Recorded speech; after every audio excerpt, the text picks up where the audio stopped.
Qual o significado de buscar primeiro o reino de Deus e a sua justiça? Bom, seja bem-vindo ao Encontro com Deus. Prazer, sou o pastor Ricardo Oliveira. Mateus capítulo 6, versículo 33 fala assim: mas buscai primeiro o reino de Deus e a sua justiça, e todas essas coisas vos serão acrescentadas. Bom, Jesus, ele está no Sermão da Montanha, Mateus capítulo 5 ao capítulo 7, ensinando sobre o caráter do cidadão em questão ao reino de Deus. O público era composto por judeus simples, pobres e oprimidos por Roma, pessoas que eram angustiadas com comida, bebida e vestes, um povo totalmente cansado de uma religião apática, pesada. Porém, vem Jesus num período tão difícil quanto para dar a eles uma nova direção. Eles temiam amanhã, porque viviam dentro de uma miséria, dentro de uma prisão. E é por isso que Jesus vai falar a eles: não andeis ansiosos, o vosso Pai sabe do que vocês precisam. E então ele declara o verso-chave: buscai em primeiro lugar o reino de Deus e a sua justiça, e as demais coisas vos serão acrescentadas. Uma coisa que precisamos deixar claro é que precisamos priorizar aquilo que é eterno. O Pai cuidará daquilo que é terreno. Precisamos estar diante de Deus e priorizar a comunhão, a intimidade, a vida diante do altar de Deus, até porque Deus vai cuidar das demais coisas. E o que é o reino de Deus? No contexto ao qual Jesus vai falar sobre o reino de Deus, vai ter um grande significado. Vai ser o governo de Deus sobre toda a vida do homem. É permitido dizer que Deus reina, governa e dirige, orientando, e tem uma palavra final sobre a nossa história e sobre a nossa vida.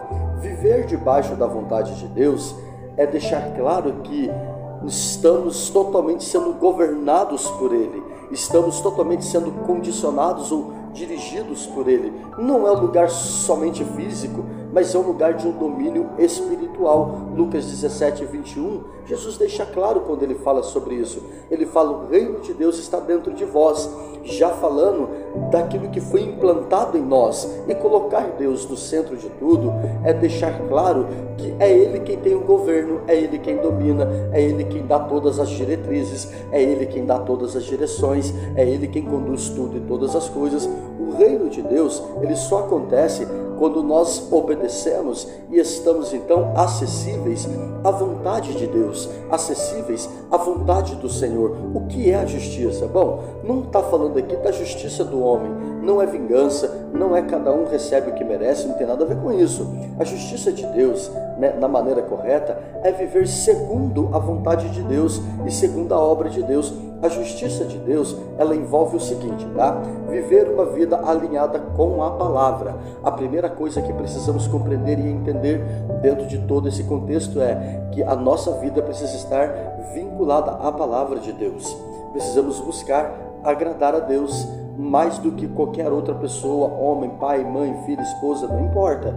Quais são os caráteres do reino de Deus? Bom, os caráteres do reino de Deus estão relacionados da seguinte forma: santidade, retidão, honestidade, misericórdia, perdão, integridade e um coração puro. Priorizar o que Deus considera justo.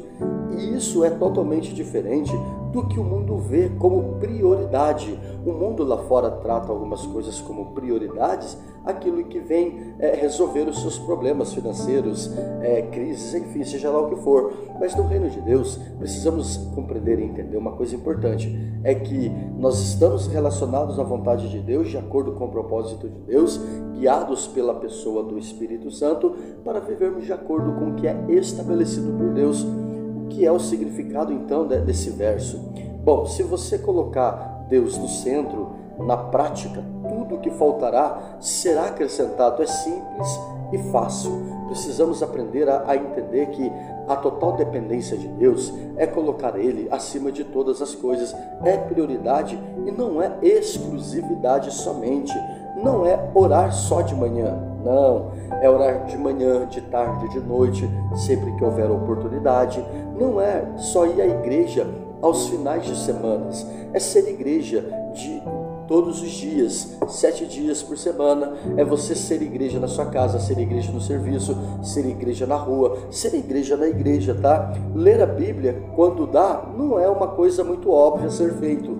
Precisamos ler a Bíblia diariamente, nem que seja 3 capítulos por dia, mas precisamos ter esse contato com as Escrituras, colocar Deus sempre como último recurso para que Ele resolva o nosso problema ou para que Ele resolva as nossas cagadas, não é o correto. Bom, então vamos lá, precisamos consultar a Deus antes de qualquer decisão, isso é muito importante. Precisamos viver de forma pela qual nós vamos agradar a Deus. Precisamos também organizar a nossa vida ao redor de tudo que é a vontade de Deus, buscar a sua presença, a sua direção, o seu propósito para nós, colocar o espiritual acima daquilo que é material, confiar, que o Pai está cuidando de tudo o que está a nosso favor, e a promessa é que todas essas coisas vos serão acrescentadas. Quais coisas são essas? Jesus vai mencionar no capítulo seguinte: comida, bebida, veste, sustento, suprimento e o cuidado diário. Essa é a promessa que Deus tem para nós. Então, na maioria das vezes, a geração que passa por necessidades, nessas coisas que foram mencionadas, não estão de fato colocando Deus como sendo a primazia de tudo. Bom, quem governa a sua vida? Se for Deus, tudo bem, você vai ver o extraordinário. E se não for, que seja Ele. E sendo assim, então, quando Deus ele é a nossa prioridade, a ansiedade cai. Porque quem confia não fica desesperado.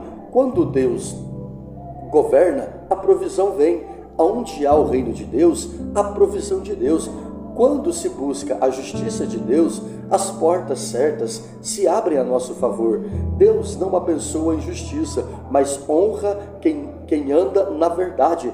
Quem coloca Deus em primeiro lugar nunca vai experimentar o segundo lugar em suprimento da vontade de Deus. Você pode ter tudo o que quiser, mas sempre terá. Você não pode ter tudo o que quiser, mas sempre terá aquilo que for preciso e necessário. Que Deus abençoe e, em nome de Jesus, até o próximo encontro com Deus.